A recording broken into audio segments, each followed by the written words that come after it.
Bismillahirrahmanirrahim. Dipersilakan barisan guru-guru dan barisan peserta khatam Iqra untuk berarak masuk.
Baik, semua barisan peserta khatam Iqra diminta untuk duduk.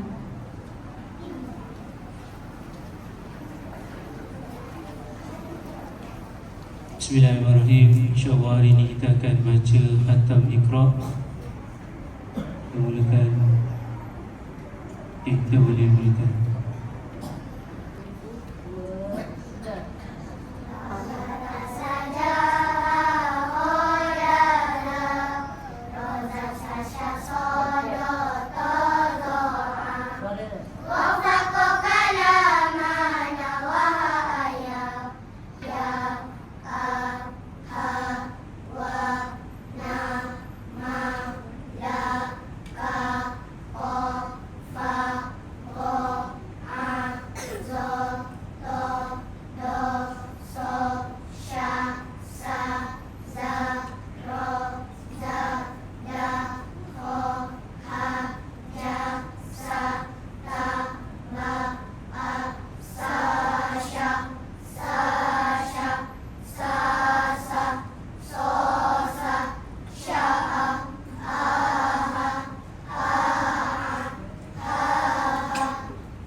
مالك يوم الدين إياك نعبد وإياك نستعين اهدنا الصراط المستقيم صراط الذين أنعمت عليهم غير المغضوب عليهم ولا الضالين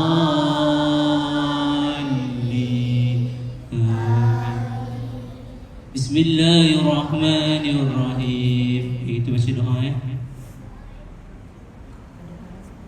أعوذ بالله من الشيطان الرجيم بسم الله الرحمن الرحيم الحمد لله رب العالمين حمدا شاكرين والعاقبة للمتقين والصلاة والسلام على رسولنا محمد وعلى آله وصحبه أجمعين ربنا تقبل منا إنك أنت السميع العليم وتب علينا إنك أنت التواب الرحيم واهدنا ووفقنا إلى الحق وإلى صراط مستقيم ببركة القرآن العظيم. Ya Allah, rahmati kami dengan keberkatan Al-Quran. Jadikan Al-Quran itu sebagai panduan hidup kami, cahaya yang menerani hati kami, petunjuk dalam setiap urusan kami, serta rahmat yang melimpah dalam kehidupan kami. Ya Allah, ingatkanlah kami terhadap ayat-ayat yang telah kami lupa. Ajarkanlah kami akan ayat-ayat yang belum kami tahu, dan kurniakanlah kepada kami rezeki untuk membaca dan mengamalkannya siang dan malam. Ya Allah, jadikanlah Al-Quran ini sebagai teman kami di dalam kubur nanti, cahaya kami di atas titian sirat, pelindung kami daripada azab api neraka, dan syafaat bagi kami di hari akhirat. Kurniakanlah kepada kami kemanisan dalam setiap huruf yang kami baca, dan terimalah bacaan dan amalan kami, termasuk dalam golongan orang-orang yang mencintai Al-Quran dan mengamalkannya sepanjang hayat. Allahumma hdina bi hidayatil Quran wa najjinna minan nirani bi karamatil Quran warfa' darajatina bi fadilatil Quran wa kaffir 'anna sayyi'atina bi tilawatil Quran ya fadli wal ihsan. Rabbana la tuzigh qulubana ba'da idh hadaytana wa hab lana min ladunka rahmah innaka antal wahhab. Rabbana atina fid dunya hasanah wa fil akhirati hasanah wa qina adzaban nar. Wa sallallahu ala sayyidina Muhammad wa ala alihi wa sahbihi wa sallam. Subhana rabbika rabbil izzati amma yasifun wa salamun alal mursalin walhamdulillahi rabbil alamin.